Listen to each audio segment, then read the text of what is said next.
Boa noite, doutores. Boa noite, doutora. Boa noite. Doutor Léo. Boa noite, nossos internautas, nossos ilustres internautas que nos acompanham todas as segundas-feiras. E hoje nós temos um dia muito especial, que nós já vamos falar logo mais adiante, após a abertura desse nosso painel. 3 de julho de 2023, Porto Alegre, 20 horas e 31 minutos. Saudamos os nossos presidentes regionais, com seus respectivos suplentes, internautas, jornalistas, especialmente o jornalista José Luiz, do Jornal Novo, que tem a sua plataforma no Twitter, o jornalista Dr. Domingos da Paz, que também é advogado, né? José Martins, Carlos Eduardo Martins e todos os demais profissionais da comunicação séria, né? Aliás, correndo riscos sérios também, né? Essa transmissão também vai ao ar pelos canais do Twitter e do YouTube. O Rumble agora informou que está com um problema no link. Sei lá. A ANB vem informar a todos os seus filiados, simpatizantes, advogados da Lei Maior, hoje especialmente, que protocolou nessa sexta-feira próxima passada a nova ADI 7409, no Supremo Tribunal Federal, conforme noticiado na live número 20, edição da semana passada. Nesta ADI está sendo questionado a validade da Lei 8.906 de 94, denominado Estatuto da Advocacia.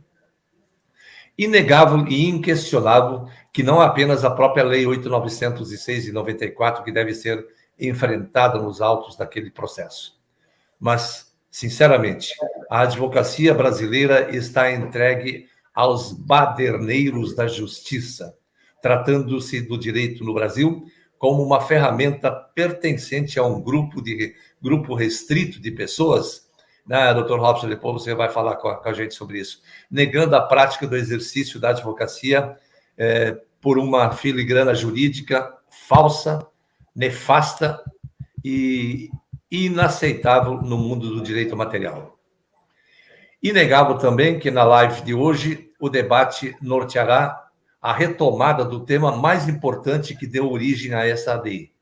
A ANB e a ANAB, em face da necessidade do esclarecimento do vilipêndio jurídico e político praticado pelo poder constituído no Brasil, assim também como pelo judiciário, entre outras instituições, que sequestraram até os cursos do direito no Brasil, a exemplo dos professores inscritos na entidade denominada OAB, que também são os professores de cursos, além de alguns juízes, procuradores, desembargadores, enfim.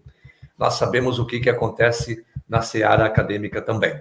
Nossa missão é dar continuidade direta, original, não só ao primado e o legado deixado por Rui Barbosa, mas punir os infratores por meio de demandas específicas que serão patrocinadas pela ANB, ANAB, como a próxima ação a ser impetrada, que é a ação penal, envolvendo as fraudes em toda extensão, envolvendo a lei inexistente ou, para outros, natimorta Lei 8.906 de 1994. Dito isso, e para o debate de hoje, damos as boas-vindas aos nossos painelistas, novamente, que já se encontram no estúdio. Dr. Robson Aparecido Ramos, muito boa noite, doutor. Seja mais uma vez muito bem-vindo e tenho certeza que vamos nos sentir muito abrilhantados com a sua participação. Boa noite a todos, boa noite, doutor Carlos, doutora Leonice, doutor Domingos e aos colegas que estão mais uma vez dando a honra de estar aqui presentes. Ok. Doutor Domingos da Paz, meu irmão, muito boa noite. Boa noite, Brasil. Boa noite, quem está fora do Brasil. Boa noite, os colegas advogados que estão na plataforma nos assistindo. E boa noite a todos os internautas que vão assistir futuramente, né? Hoje vai ser, assim, um fator, como se pode falar assim, nossa, não dá nem para falar. Vamos fazer. Vamos fazer, isso aí. Doutora Léo, boa noite, muito bem-vinda mais uma vez à nossa programação semanal. Boa noite, doutor Carlos, doutor Robson, doutor Domingos, boa noite a todos os advogados, advogadas inscritos na ANB, ANAB, mesmo os inscritos na OAB. Boa noite a todos os internautas, sejam muito bem-vindos e vamos mais uma live. Realmente vai ser esplêndida, doutor Domingos. Doutora Léo, isso é frio tudo? Isso é frio? Tá frio aqui. Vejam só, aqui no Rio Grande do Sul, que normalmente é frio, hoje faz um calorzinho até que respeitável aqui. Mas há quem diga que o final de semana vai ser complicado. Está muito frio. Eu saí cedo, fui até o centro de São Paulo, e eu imaginava que lá ia estar um pouquinho mais quente. Saí com um blazinho, cheguei lá, quase que eu virei um pinguim. Pois é. Doutor Robson, nós nos debruçamos sobre essa matéria da inconstitucionalidade da Lei 8.906, de 1994, desde 2018. E eu me lembro quando nós conseguimos acesso ao dossiê da Câmara Federal, a primeira pessoa que foi consultada, e depois outras pessoas foram também provocadas para emitir o seu parecer, foi o doutor, no âmbito para análise, no âmbito da constitucionalidade, da forma de tramitação do PL 2938. Muitos estão falando em algumas plataformas de que o PL não teria tramitado pelas casas legislativas. Nós vamos deixar aqui claro uma coisa: elas tramitaram apenas na Comissão de Constituição e Justiça e Redação. Elas não tramitaram no plenário ou em qualquer outra câmara temática. Portanto, mesmo nas câmaras temáticas, como assegura, inclusive, o regimento interno da Câmara dos Deputados, se não me falha a memória, doutor Robson, depois me corrija, que é o artigo 254 do regimento interno, que a participação da sociedade civil, ela se dará ainda e pode ser exercida mediante o oferecimento de sugestões legislativas, de iniciativa legislativa, de pareceres técnicos, de exposição, de propostas oriundas das entidades científicas, né? Quer queira, quer não, as culturais também, ou de qualquer outra entidade mencionada nas alíneas do inciso 12 do artigo 32 daquele regimento interno. Mas o debate sobre essa questão tão importante sobre a Lei 8.906 de 94, que foi originada do PL 2938, tem outros vícios absolutamente absurdos. Então, nós queremos aqui trazer a restauração do primado sobre essa questão de que ele foi autuado, não foi pela OAB, aliás, não foi pelo Ulisses Guimarães, e foi pela OAB, nós sabemos disso, tanto é que o timbre de todo o arcabouço que deu início, o starter desta lei, vem da Ordem dos Advogados do Brasil. E há que se dizer aqui que a OAB foi extinta pelo Decreto 11 de 1991, de 18 de janeiro daquele ano, quando foi extinto o Decreto 19.408 de 1930, cujo artigo 17 criou a OAB. E esse material todo foi concentrado numa primeira ADI, né, e que acabou não sendo admitida por questões técnicas no entendimento do Gilmar Mendes. Agora, nós temos a ação direta de inconstitucionalidade número 7409, né, autuado pela ANB na sexta-feira, e tem como relator o Cássio Nunes. Doutor Robson, parece que esse material que nós estudamos vai ser fundamental na análise dessa ADI e principalmente na questão da assinatura do presidente da República, que não assinou aquele decreto, como muito bem abordado na semana passada, cuja lei que não foi sancionada não pode entrar no mundo jurídico. A palavra é sua, doutora. Ok, boa noite a todos. Doutor, só um pouquinho. Quem quiser pedir intervenção no comentário do doutor Robson, é só pedir, ok? Vai lá, doutor Robson. Então, nós vivemos num país onde a população sempre foi alheia ao que se passa nessa área do direito e da legislação, ou do processo legislativo. Muitas vezes as pessoas se interessam pela lei ou pelo judiciário, mas o que acontece dentro do Congresso não é objeto de discussão por parte de ninguém, nem da imprensa, nem de revista, nem de advogado, nem de faculdade, ninguém questiona nada. O que acontece dentro do Congresso fica como se fosse intramuros. É uma coisa praticamente secreta, porque as pessoas não sabem como as leis são feitas. Sabe como assim? Sabe na teoria, uma teoria muito michuruca, muito mal formulada. Os professores falam assim por cima, todo mundo fala por cima, mas ninguém fala como funciona mesmo. O nosso processo de produção de leis, ele tem centenas de falhas absurdas, grotescas, que permitem que uma ou duas pessoas possam aprovar uma lei. Nós votamos em uma tonelada de parlamentares, né? Deputados, mais de 500 deputados, 81 senadores, e só um faz lei, ou dois. Por quê? Porque existe uma coisa chamada regimento interno, que primeiro está cheio de brecha, propositalmente colocada.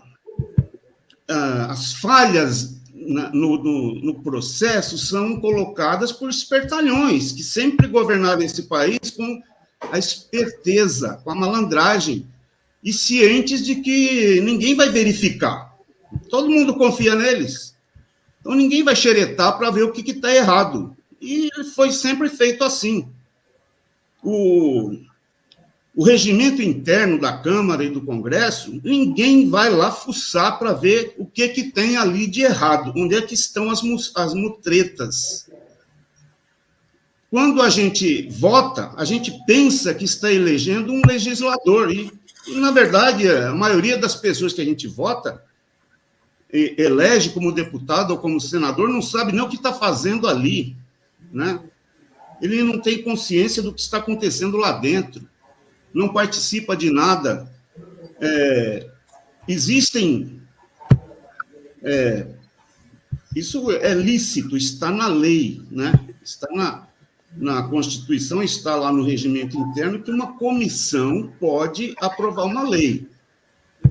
Se nós votamos em 600 pessoas para fazer a lei, por que meia dúzia, 60, ou 30, ou 12, podem fazer uma lei? Ela deveria ser votada por todo mundo, devia ter um processo obrigatório. Não só esta ou aquela lei é votada pelo plenário. Não, todas as leis deviam passar pelo plenário. Porque quando vai ali para aquelas comissões, com a desculpa de que isso torna o processo mais rápido, mais célere, é mentira, né? Não acontece isso, porque quando a comissão quer, uma lei fica trancada ali por 30 anos, não passa. Isso é tudo mentira. Mas eles colocam leis que são votadas conclusivamente pelas comissões, são leis ordinárias, e leis que não podem ser votadas pelas comissões, são obrigatoriamente devem passar pelo plenário da Câmara e do Senado. Existem várias exceções, e dentre estas exceções estão aquelas que não podem ser objeto de delegação, como é o caso das leis que tratam de direitos fundamentais, que é o caso do direito do trabalho, né? Que é o problema que a gente está tratando aqui. Não só isso, tem muitas outras exceções, né? E, na prática, ninguém questiona isso daí. Ninguém fala nada. Isso, inclusive, está lá no artigo 68 da Constituição Federal, né? Artigo 68, parágrafo 1º. Primeiro, exatamente.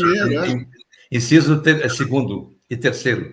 Mais especificamente no inciso 2º, que justamente porque o parágrafo 1º diz: não serão objeto de delegação os atos de competência exclusiva do Congresso Nacional os de competência privativa da Câmara dos Deputados ou do Senado Federal, a matéria reservada à lei complementar, nem legislação sobre, olha só, nacionalidade, cidadania, direitos individuais, políticos eleitorais. Por que direitos individuais precisa o revestimento dessa legislação? Porque ele está no capítulo das garantias e direitos fundamentais. Nem mesmo uma emenda à Constituição pode ser editada tendente a abolir essas garantias, doutor. E aí vem esse projeto de lei combinar uma abolição de uma garantia fundamental por uma lei ordinária. Isso é um absurdo, isso. Mas isso acontece com frequência lá, porque nós não tínhamos ninguém que pusesse um binóculo em cima do que acontece. Nós somos os primeiros. Exatamente. A ANB é a primeira organização, né, doutor Domingos? A pôr o dedo ali, pôr uma lente em cima do que está acontecendo. E a gente sabe o seguinte, quando vai para uma comissão, que tem lá 30, 20, ou até menos, né, parlamentares, a lei ali permite que ela exige a presença, né? Tem que ter quórum. Então, 20 deputados estão ali presentes, tem quórum, vai iniciar a sessão. Só que se esses 19 sair e for para um boteco tomar cachaça, aquele que ficou sozinho dentro da sessão, ele continua fazendo a lei, normalmente. Ele vai votar, vai ser um voto de 1-0, aprova a lei. E os ausentes, conta lá como ausentes, mas presentes, para dar quórum. Então, não existe um artigo dizendo, olha, se os ausentes forem em tal número, a sessão está interrompida e não pode continuar. Não, se ficar 1 ou 2 ali, continua tudo normal, e a lei é aprovada com um tipo de trambique desse tipo, né? Outras brechas ali, vai manter voto de liderança, então meia dúzia de pessoas aprova a lei, então a gente elege 600, mas quem aprova a lei é uma minoria, né?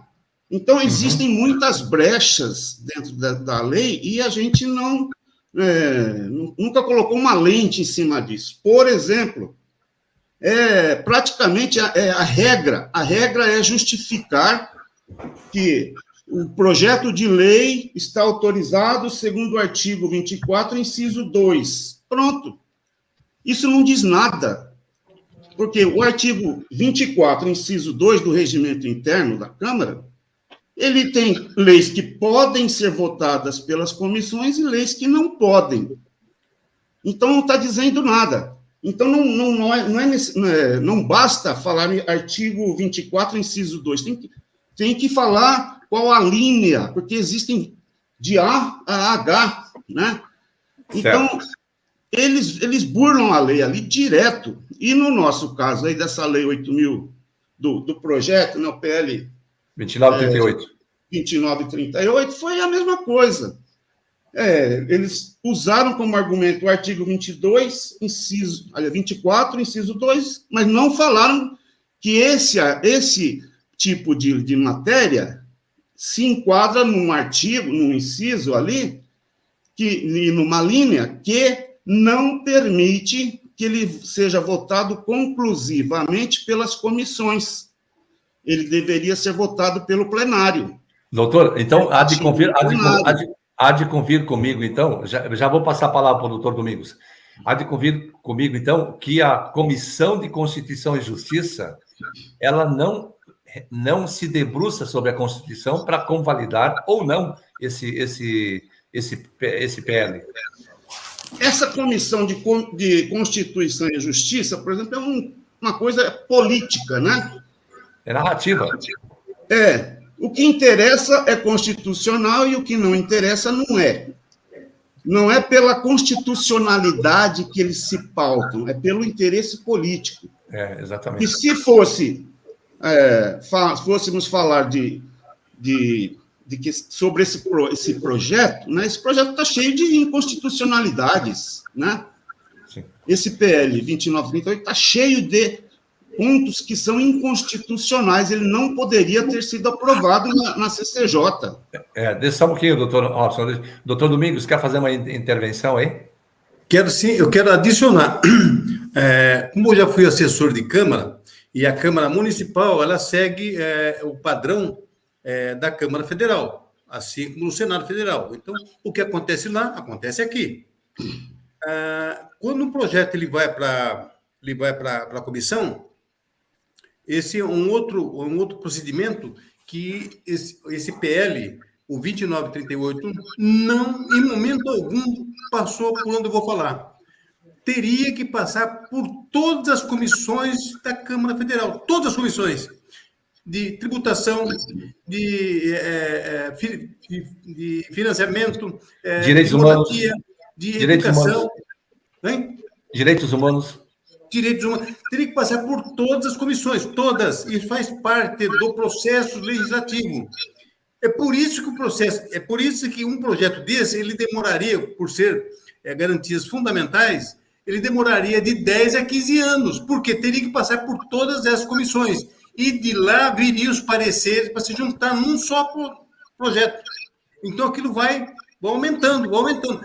Sequer, ela nasceu na CCJ e morreu na CCJ. Ela não saiu dele para respirar, não saiu para fazer nada.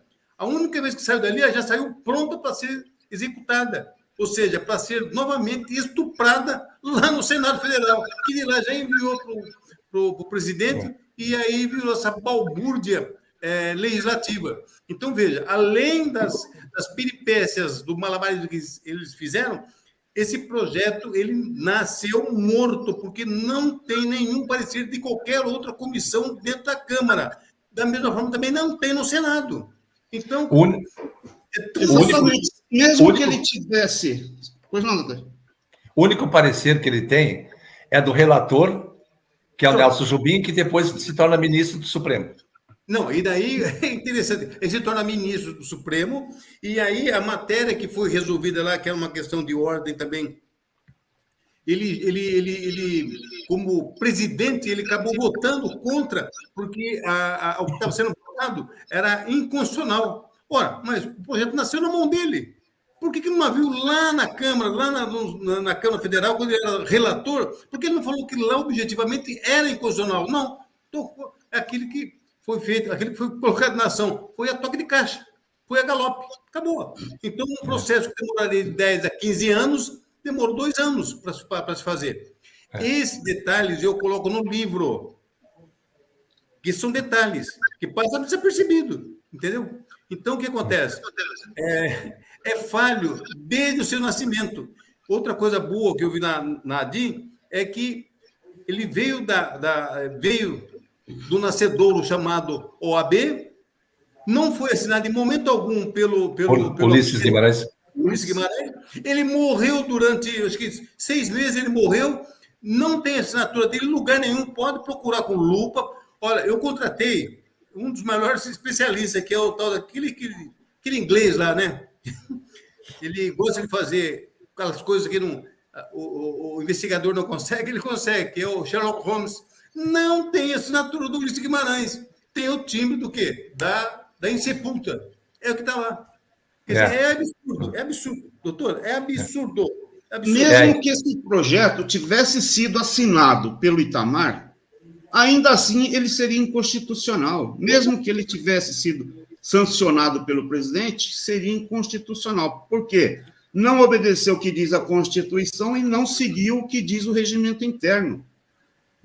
Então, nós temos aí uma lei que não nasceu, não existiu. Para uma lei existir, ela tem que passar pelos procedimentos, né, que o regimento e a Constituição exigem.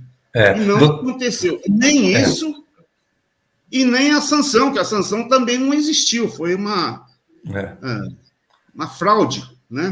Doutora Leonice, nós nos deparamos com uma curiosidade muito grande, né, nessa análise do PL, que tudo isso que originou a nossa ADI, que foi impetrada essa semana passada, né? Mas o ministro, que depois se torna ministro do Supremo Tribunal Federal, foi o relator da CCJ na Câmara, Depois a matéria foi para o Senado, volta para a Câmara, e ele readequa, ele faz uma readaptação, ele, como revisor, não chama o autor do PL e não chama a entidade que supostamente estaria envolvido nesse processo, e ele toma para si a responsabilidade de ele fazer a seu modo próprio, como parlamentar e como jurista que ele é muito habilidoso e astuto, né? Isso não nos deixa absolutamente reféns de um tipo de comportamento, como disse o Dr. Robson Ramos, desses políticos malvados aí que estão ocupando o nosso espaço, tirando a nossa soberania, doutora? Com certeza, doutor Carlos. Esse PL, ele nasce de uma forma já preparada de dentro da própria OAB, tudo em razão da extinção do lapso pelo decreto 11/91, eles ficaram em AUPS durante 91 até 94. Em curtíssimo tempo, a OAB apresenta o PL de Ulisses Guimarães, o 2938, com papel timbrado da própria OAB. Ele sai da própria comissão, chega no Senado. Chega no Senado, o próprio Suplicy, ele faz um respaldo a respeito desse PL, que ele não poderia continuar tramitando lá no Senado, ele teria que retornar para a comissão. Não deram o mínimo de atenção nesse respaldo que o próprio Suplicy ele fez. Ela retorna para lá. O próprio Nelson Jobim, ele estava, ao meu ver, a minha opinião, né? Junto com todo esse processo, junto. E, com certeza, ele teria, lá na frente, sua recompensa, né, para isso tudo que foi feito. Infelizmente, em outubro de 94, ocorreu o acidente do nosso Ulisses Guimarães, e até hoje nós não sabemos quais as razões, os motivos, ninguém localizou nada. Interessante, né? Interessante. Não estou aqui contando nada, dizendo nada, hein? Eu só acho muito interessante tudo o que aconteceu com o Ulisses. Curioso. Outra coisa, doutor, eu só quero chamar a atenção aqui do doutor Gutenberg, né? Que ele é de Paraíba, João Pessoa.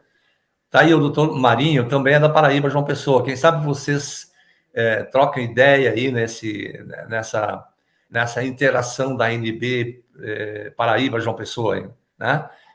Vamos construir essa grande frente aí no estado da Paraíba, junto com o doutor, com outros colegas nossos, né? Inclusive no Sergipe, com o doutor Joel. Doutor Gutenberg, converso muito com ele através mesmo do Face ou pelo WhatsApp. Né? Mas aí o doutor Marinho, o doutor Marinho é de lá. Isso. Desculpa, só foi fazer um parênteses. Pode continuar, doutora Léo. Não, é isso daí. Aí veio essa coisa toda. Eu não sei nem se nós podemos falar, como eu concordo com o doutor Robson. Para que uma lei ela seja nula, ela tem que ser criada com algum vício, com alguma situação. No caso dessa lei, nem sei, não dá para se chamar que ela é nula, não dá para ela chamar mais que ela seja nula de pleno direito, ela não seguiu o regimento. Quem quiser... Ela não foi feita. Eles publicaram um texto qualquer, que não é uma lei. Para ser lei, tem que passar pelos procedimentos que geram uma lei, que produz uma lei, e não passou. Então, isso não é uma lei. É um texto. Exatamente. Isso daí é um escopo de um projeto que a própria OAB levou junto com os seus, mais o Nelson Jobim, que nós sabemos aonde ele pertence, a quem ele faz parte, e nós gostaríamos muito que ele viesse esclarecer determinadas situações para nós, que nós vamos... Doutora, espera que na ação penal ele será arrolado como testemunha. Exatamente. Não, como vamos chamar de depoente, né, doutor Carlos? Nem testemunha, é um depoente, né? Porque ele estava lá.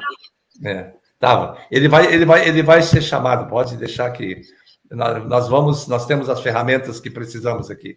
Dr. Robson, lei inexistente ou inconstitucionalidade da lei?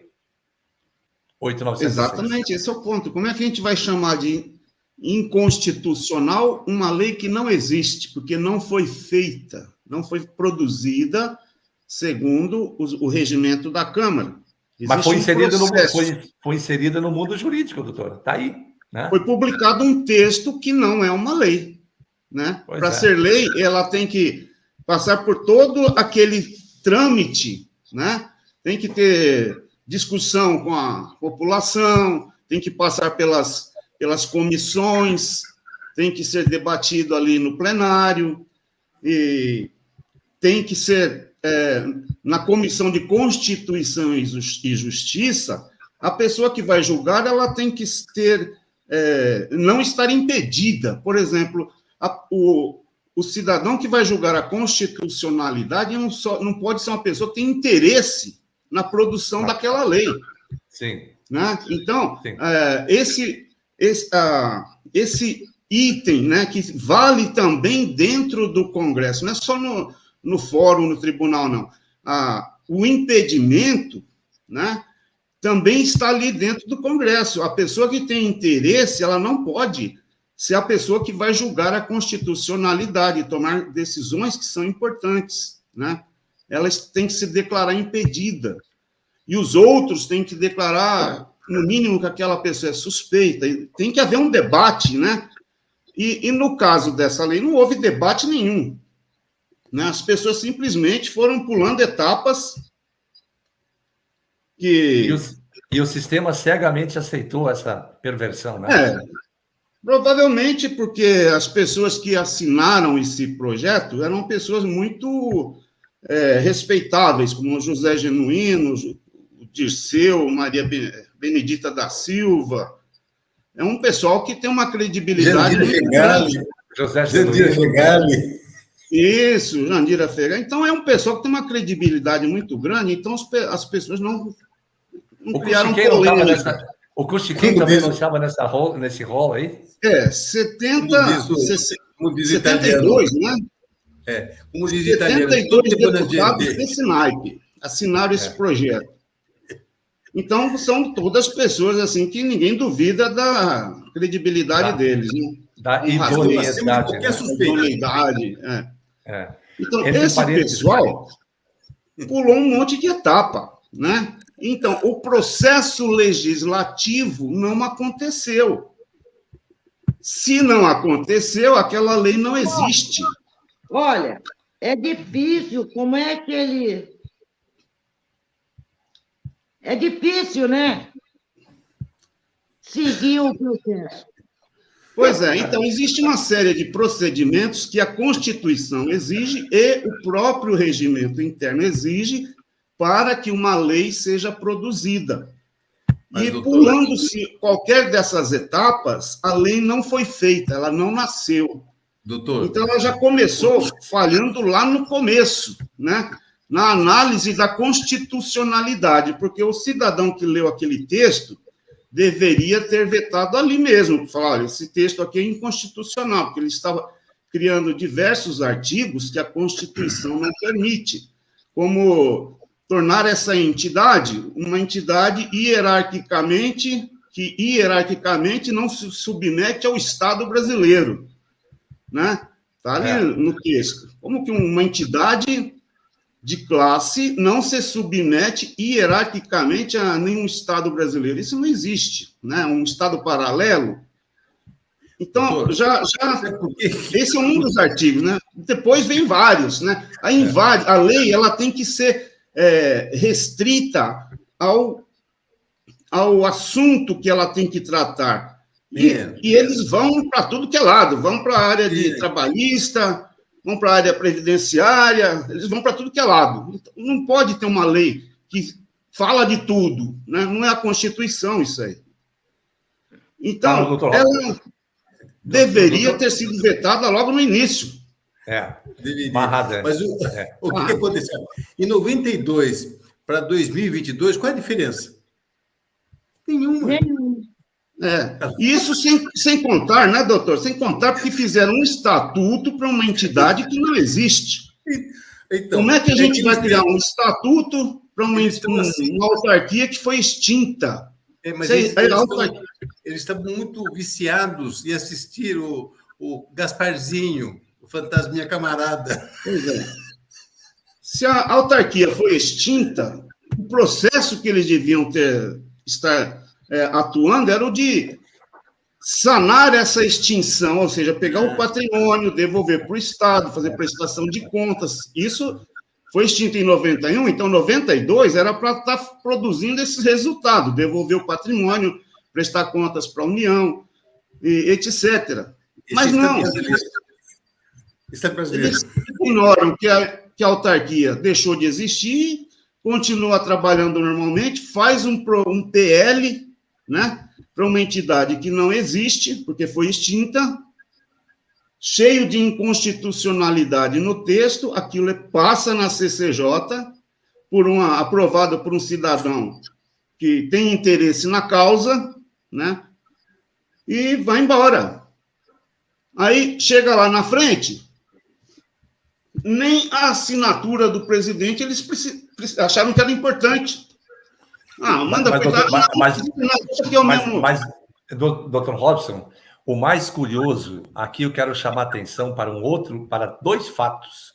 O mais curioso dessa questão da fraude da assinatura do Itamar Franco, na mensagem 512, é uma das assinaturas, é que, normalmente, o documento que vem da Presidência da República, ele vem com o timbre, né, no cabeçalho, com o timbre da República, né, com o brasão da República, e ao pé, né, quando o titular assina, logo abaixo vem o seu nome expresso.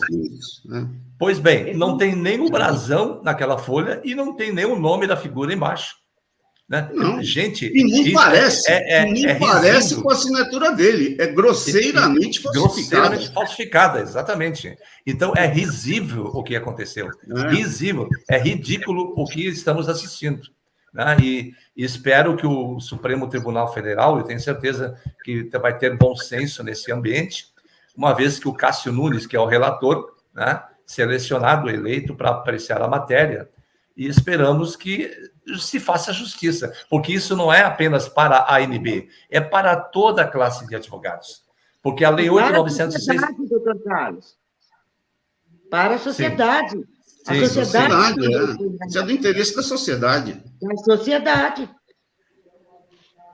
Então, nesse ambiente que se discutiu, seguramente vai ter muita gente que vai entrar lá no site do Supremo Tribunal Federal e vai querer olhar a ação da ADI, né, para ver os seus fundamentos, etc. e tal, mas estão lá também os laudos periciais, né? Estão lá, inclusive, contamos com a valiosa contribuição do Dr. Domingos da Paz no fracionamento do dossiê do PL 2938, que foi uma briga, né? Porque fracionaram 549 páginas, que é realmente uma epopeia em nossa tecnologia. Mas conseguimos aí fazer, o Dr. Robson Ramos também deu uma grande colaboração, né? Então fizemos um trabalho muito bem instruído, né? Então agora vamos ver o que o relator vai se pronunciar. Embora exista uma antecipação de tutela na ADI, né? Vamos ver se ela será atendida ou não. Ô, doutor Carlos. Oi. Nossa, tem um povinho aí que agora vai ficar feliz. Vai acessar a ADI, vai pegar o laudo da ANP. Estão doidos? Agora já pode pegar, né? Não, nós já recebemos aqui mensagem parabenizando a ADI, muito bem fundamentada. Nós recebemos já mensagem aqui parabenizando o trabalho da ANP, muito bem fundamentada a ADI, que não tem por onde se justificar. Vamos aguardar, né? Mas com a valiosa... Tem um povo que estava assim, babando, porque queria o laudo da ANB. Agora eles vão pegar lá o laudo da ANB e não foi copiado, não. E outra coisa nós temos que admitir aqui, méritos e aplausos aqui, em boa parte dessa ADI, ao doutor Paulo César Rodrigues Farias, né? O grande jurista de Goiânia, que deu a sua importante contribuição. Aliás, na próxima sexta-feira, ele e a esposa dele, a doutora Laiane, estarão no município de Gramado, e vamos nos encontrar com ele para tratar da ação penal, né? Que vai ser outro tiro certeiro aí no tocante a essa questão da falsificação, porque é um crime continuado, não importa se ele foi praticado lá em 1994, 96, é continuado. E uma vez continuado, ele está em curso continuado, né? Não prescreve, né? Não, ele está aí, está sendo atuado, até os dias de hoje, continua aí. Crime continuado não há prescrição, não há em que se falar em prescrição, se ele está sendo praticado. Doutor Robson Ramos, agora vamos admitir aqui o seguinte: não seria esta a razão, diante de toda essa falcatrua, vamos assim chamar, isso não é a linguagem de advogado, né? Mas de toda essa desordem, vamos assim dizer, né? Essa lei, essa ADI 3026, em que o Eros Grau fala de que a entidade OAB é uma entidade sui generis. Será que eles já não sabiam de toda essa dissonância? Pois é. Evidentemente que nada aconteceu por acaso, tudo foi planejado. A extinção da autarquia não foi um acidente. Quando o Itamar revogou ali aqueles 3.000 e tantos decretos, aquilo não foi colocado ali sem querer. O Collor, é isso, é verdade. Desculpa aí. Aquilo não foi inserido ali por acaso. Eles tinham um propósito, existia um plano, né? E qual é o plano? Enquanto a autarquia existisse, a autarquia era subordinada ao Poder Executivo. Havia uma subordinação, então a autarquia é subordinada, e eles queriam romper esse elo de subordinação ao Poder Executivo. E foi aí que eles criaram essa ideia de, olha, vamos extinguir a autarquia na surdina.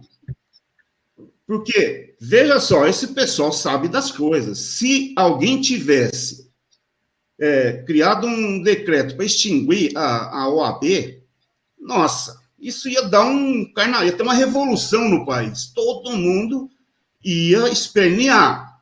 E, no entanto, ficou todo mundo caladinho, né? É impressionante esse silêncio. Esse silêncio não foi por acaso. É que eles não queriam que a gente soubesse. O povo não podia saber disso. E o que mais chamou atenção é que quando se falou em inserir o exame de ordem no contexto da seleção de advogados, o Collor de Mello vetou esse projeto. Exato. Ele não quis. E depois, se vocês prestarem atenção nas imagens daquela época, de onde foi que saíram os deputados federais ensarilhados, né, enganchados um no braço do outro, e foram ao Congresso protocolar o impeachment do Collor de Mello? De onde que eles saíram? Da sede da OAB. Então, o plano deles, na minha concepção, analisando tudo que nós já estudamos, né, sobre a OAB, junto com a doutora Leonice, desde a época do Império, que desde aquela época do Império eles já tinham a ambição de ter mais poder do que o imperador. Doutor Rob, eu já virei uma baronesa. De tanto que eu estudei, eu já virei uma baronesa. Então, os senadores lá da época do Império já falaram, olha, o que vocês estão querendo aqui, um projeto que eles fizeram na época para criar a OAB, o senador já falou para ele, olha, vocês estão querendo ter mais poder do que o imperador. Por isso que eles eram barrados. Então, essa ambição de ser maior do que o rei sempre existiu na cabeça deles. E foi isso que eles tentaram fazer, extinguindo a autarquia, mas sem que ninguém soubesse. E aí cria esse PL para criar uma entidade que não se submete hierarquicamente ao Estado brasileiro. e aí está criado um superpoder, né? Essa era a ideia, esse era o plano. Ou uma super bagunça, né? Não, porque o povo brasileiro não fuça nada, eles não... O pessoal não gosta de ler diário oficial, tem coisas que o povo não faz, né? Então, agora, eles deram azar, eles deviam ter me aprovado, até sem exame, porque eles me reprovaram e se ferraram, porque o presente que eu ganhei, de amigo secreto, que eu ganhei com 12 anos de idade, na quinta série, foi uma assinatura do Diário Oficial. Eu tinha 12 anos de idade, uma menina me deu de presente, de amigo secreto, uma assinatura do Diário... Eu nem sabia o que era isso, né? Mas ela falou, olha, você fala tanto de política que minha mãe falou que a única coisa que você iria achar interessante seria uma assinatura do Diário Oficial. Dr. Robson, olha aqui, ó, é um comentário aqui que eu gostaria de ler aqui. O Bruno Vinícius Lemos Viniarski. Há necessidade de citar o Procurador-Geral do Senado em função da certidão da inexistência de votação do plenário do Senado, expedida pelo presidente do Senado em 5 de julho de 94, na ADI.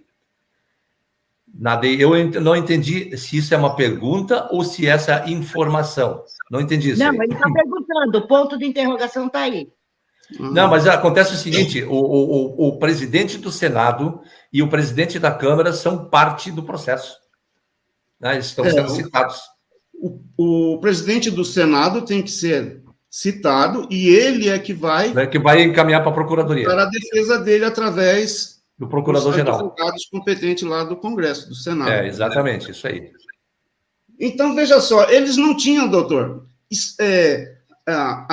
não passava na cabeça deles que essa podridão ia vir à tona. E nós conseguimos, né, não eu sozinho, mas um grupo enorme de que eles chamavam bacharéis, né? Na época era bacharel, não era advogado. De forma bem pejorativa, né? Os bacharéis não tinham competência, né, para advogar, e nunca imaginaram que esses bacharéis incompetentes fossem levantar essa lebre toda e descobrir tudo. Doutor Robson, até hoje eu não entendo por que essa necessidade de rebaixar as pessoas por conta desse tipo. Não entendi até hoje. Mas é para criar uma elite, doutor. Que isso eles já faziam na época do Império mesmo. Império. Eles criaram o IAB. Ali no IAB já foi criada uma elite. É só ler o estatuto. O estatuto, ele coloca 3 tipos de advogados. Aqueles que são os chefões, que ficam no topo e são vitalícios, e só tem no meio uma outra categoria que só vai ocupar um lugar se alguém morrer lá em cima. E embaixo tem aqueles que nunca vão ser nada, porque se inscreveram, mas não tem diploma, o outro isso e aquilo, e mais abaixo ainda, os que vêm depois, os que se formaram depois da criação. Isso aí, essa seleção já aconteceu no ato de criação do IAB. Aí, depois da criação do IAB, então é que o bacharel lá, né, virou lixo mesmo. Eles queriam virar, como disse um senador também, na época, nós temos esses textos, né, doutora Leonice? O senador falou assim, olha, o que vocês estão querendo, que eles queriam criar um estagiário que fosse aprovado pelo próprio advogado, né? O advogado queria aprovar. E se ele não fosse aprovado, ele deveria continuar como estagiário o resto da vida. E no Senado, o que foi que o senador falou para ele? Falou, olha, o senhor está querendo criar aqui um escravo de luxo para o advogado. Vocês vão ter escravos de luxo. E essa lei foi barrada também no Senado. Então, veja só, a ideia de criar uma elite, né, que tem poder absoluto, e um monte de escravos abaixo deles, isso aí sempre existiu. E é o que a OAB faz. Ela cria uma elite, né? Cria uma elite que... Ô, doutor Robson, essa semana, inclusive, eu até mandei um print que eu fiz nas madrugadas, nas noitadas que eu fico. Eu peguei todos aqueles bolsos do IAB ali lendo, né? Cheguei num trecho que aqueles que ocupam as cadeiras, né, honorárias, aí está lá, né, as cadeiras honorárias, que é os ministros, defensores públicos, Ministério Público, advogados, aí está lá, aqueles que não têm a inscrição na OAB, mas são advogados, né? Eles também têm um espaço que eles ocupam a cadeira lá. Mas veja bem, não é qualquer advogado, são os advogados da elite. Então, tudo isso já se iniciou lá atrás, desde o início do IAB. Lá, o IAB veio em 1843, é isso, doutor Robson? Isso. 1843, se não me falha a memória, eu sempre peço para o doutor Domingos me mandar um HD, porque, por enquanto, ainda está funcionando, mas pode começar a falhar. 1843, dali para frente, foi se criando isso. Então, muitos desconhecem o que é o IAB. Nós temos que voltar na história do IAB e repassar para que muitos tomem conhecimento de como surgiu a OAB lá em 1930, e de que forma surgiu, como aconteceu. Nós vamos ter que sempre estar repassando, buscando lá atrás, na origem, no IAB. Tá? A OAB ela se estabeleceu no Rio de Janeiro até 1991, se não me engano, no prédio do IAB. Depois foi que ela se mudou para Brasília, mas ela ficou no prédio do IAB, lá dentro do IAB. E por isso eu faço o vínculo. Ministros, esses desembargadores, esses das alta elite, quando eles se aposentam, eles vão ocupar um espacinho reservadinho lá dentro do IAB. Então, nós precisamos começar a buscar essas informações da OAB, do IAB, para chegar nesse contexto. E quando nós temos, né, doutora Leonice, aqueles documentos... Fizemos, mas pautas de reunião deles, onde tem ali gente que não devia estar lá dentro. General, ministro, governador. O que esse pessoal vai fazer ali? O presidente do Congresso vai xeretar o quê ali? E confissão deles dentro do IAB, confissão. Dentro do IAB. Agora confissão mesmo, que eles fizeram a lei lá dentro.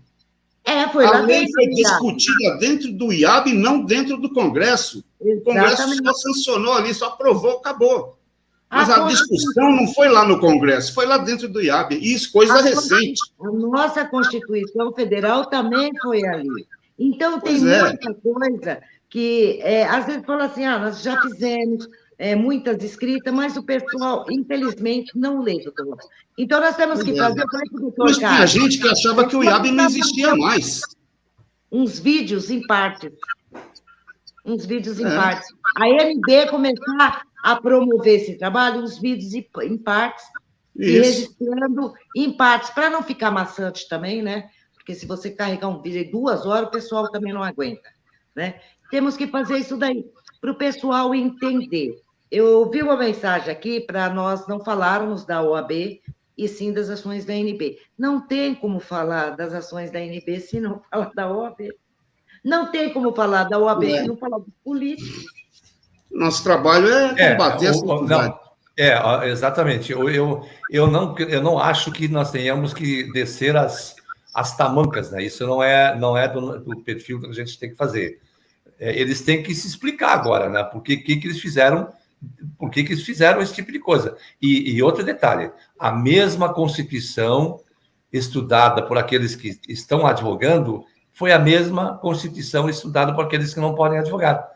Portanto, a reserva de mercado criado tirou a autonomia dos profissionais que lutaram durante anos para conseguirem ser portadores do diploma.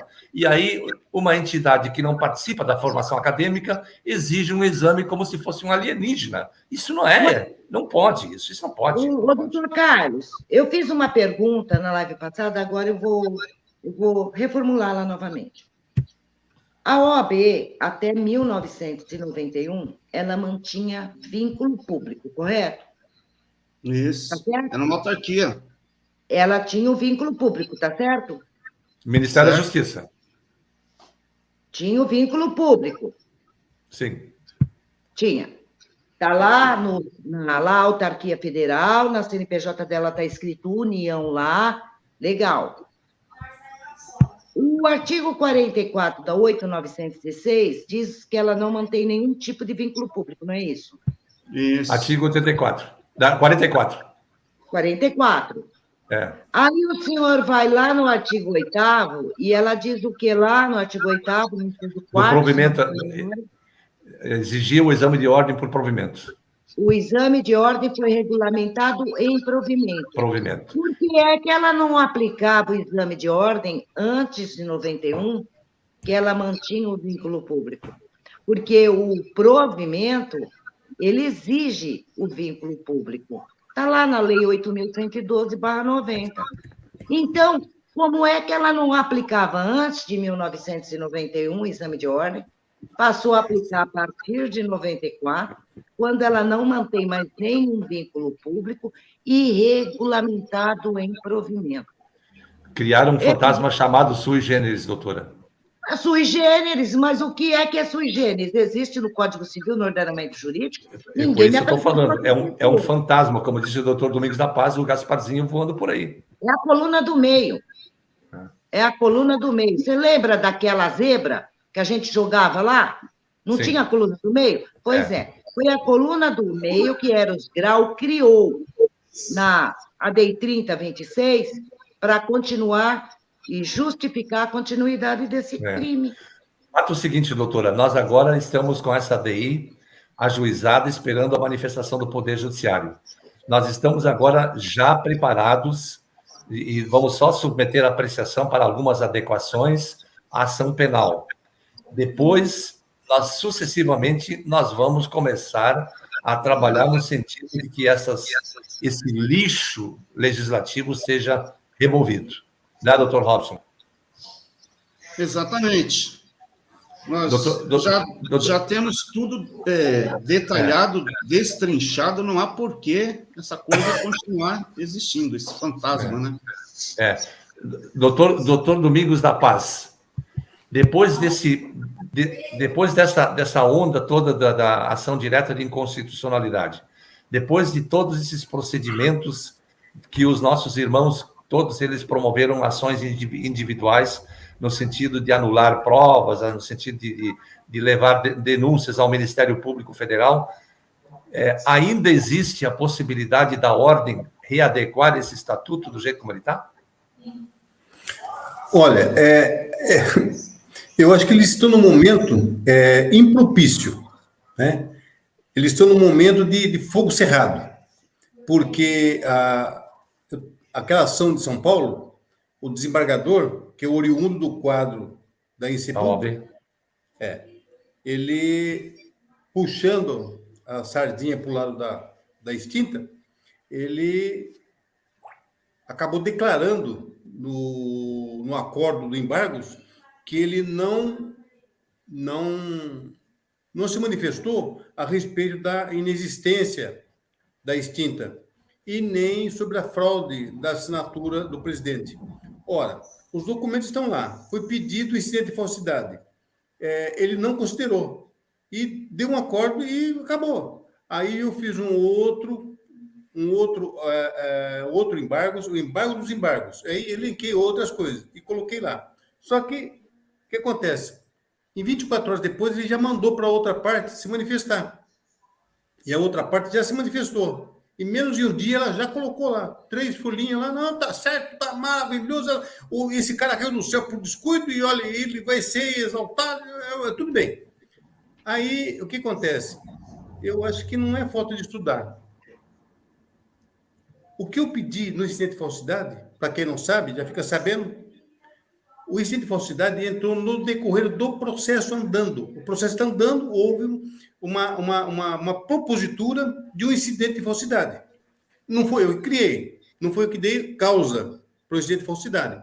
Eu só, objetivamente, utilizei os documentos que houve por bem. Tem as perícias, o exame grafotécnico, documentoscópio, e inserir dentro do processo, dizendo que qualquer julgamento que ele faça fora daquilo que está sendo pedido, que é o incidente de falsidade, ele está dando ganho de causa para outra parte.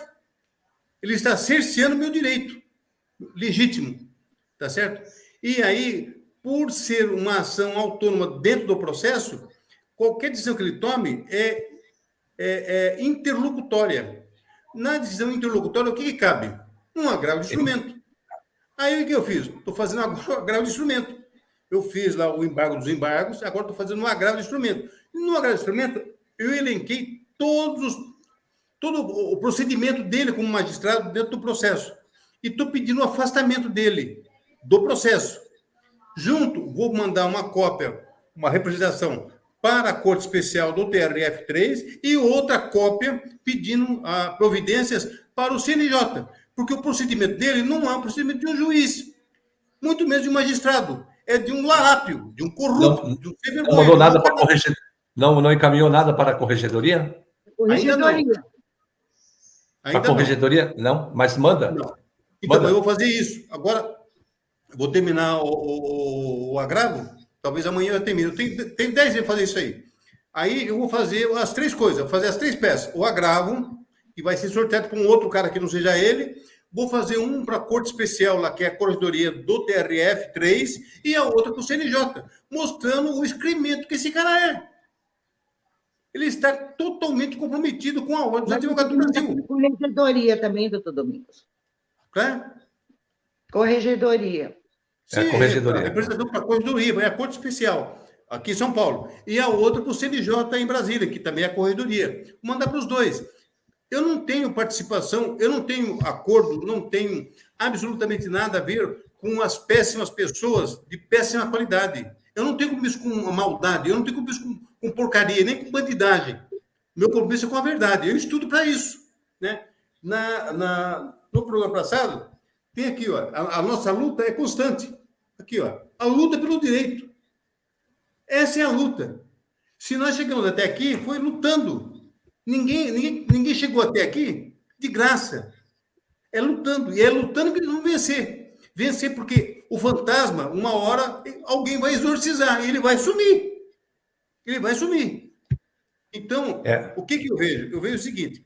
Essa ação, a ADI, que foi colocada sexta-feira, às 7.409, ela tem tudo a prosperar. Está muito bem feita, muito bem planejada, muito bem concatenada aos assuntos. Logicamente, a cabeça, meio e fim, bem justinho, não tem vazão para interpretações, por dúbias interpretações, não tem vazão. Eu li, porque eu sou curioso, eu gosto de ver coisa boa, gosto de ler e reler peças bem feitas, e essa peça está bem feita. Então, não tem vazão para interpretações vagas. Muito pelo contrário. Está bem justa. Perfeito. Se não perfeita. Perfeito. E agora, maravilha. Fazer figa. Vamos agora. Eu vou convidar aqui os nossos colegas, doutores e doutoras, leiam, pesquisem, analisem. Nós pesquisamos durante 5 anos. Nós fomos a Brasília, nós fomos na Câmara Federal, fomos no Senado Federal, estivemos no CNJ, nós pesquisamos, nós fomos nós vasculhamos, fizemos, encomendamos os laudos e pareceres grafotécnicos, né? Fui a Curitiba buscar, quer dizer, virtualmente, para buscar o processo lá daquela época do Itamar Franco, da falsificação da assinatura dele naqueles 2 decretos, e trouxemos isso para dentro dos autos do nosso processo, como prova emprestada. Então, quero dizer, eu convido aos nossos nobres, pesquisem, analisem, olhem, leiam os decretos que a doutora Leonice e o doutor Domingos estavam comentando, e o doutor Robson. Leiam os decretos, leiam o que está escrito. O doutor Robson falou muito bem lá no Diário Oficial da União, ali que são publicados os atos oficiais, e façam a leitura, isso é importante para nós.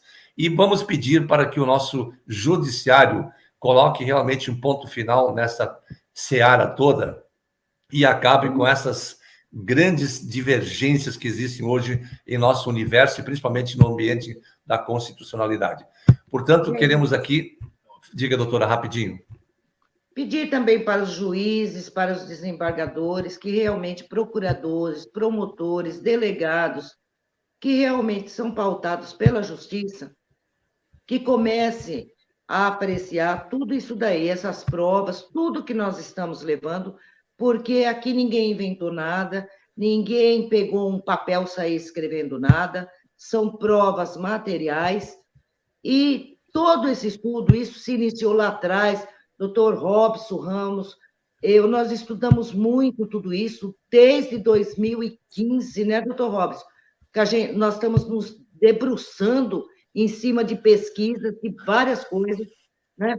A questão de 5 anos atrás foi que começou toda essa movimentação, essa ação, mas os estudos vêm há anos e anos. São noitadas estudando IAB, Império, tudo isso para chegar até aqui. Então, aqueles advogados também que são inscritos na OAB, não precisa acreditar no que nós estamos falando, pesquisa. Advogados não inscritos na OAB, que estão aí prestando este exame sem lei, porque regulamentado em provimento não é lei. Pesquisa. Não acredite em tudo aquilo que é passado. Vai atrás da verdade. Só isso. É isso aí. Maravilha. Doutor Robson Ramos, doutor Domingos da Paz, doutora Leonice, muito obrigado pela participação de hoje de novo, dando um brilho, um destaque todo especial em nossa live de segunda-feira. Aos nossos internautas, muito obrigado pela companhia, pela interação, é sempre muito bom ler os comentários aqui. Quero saudar o doutor Marinho, o nosso grande presidente lá do estado da Paraíba, né? Receba aqui o nosso grande abraço. A Norma Marques, que há muito tempo esteve fora do país, agora voltou, a quem saúdo com carinhoso abraço também. E a todos os demais internautas, eu não quero aqui cometer injustiça, o doutor Hermenegildo, nosso presidente lá do Piauí, mas tem tantos presidentes regionais, eu estaria cometendo injustiça se eu omitisse eles, mas eu quero a todos eles dar um abraço muito fraternal e dizer que na sexta-feira estaremos com o doutor Paulo César, na cidade de Gramado, em reunião com a doutora Laiane, para tratar do tema relacionado aí à ação penal. Se você gostou do vídeo, compartilhe, inscreva-se no canal, que é muito importante para dar continuidade às nossas jornadas semanais. É importante que o mundo jurídico tome conhecimento do que está acontecendo com a Lei 8.906. A todos os nossos internautas, muito obrigado. Tenham todos uma excelente noite, que Deus os abençoe e tenham uma excelente e abençoada semana. Muito boa noite a todos, até segunda-feira que vem, nesse mesmo canal, neste mesmo horário. Boa noite. Boa noite.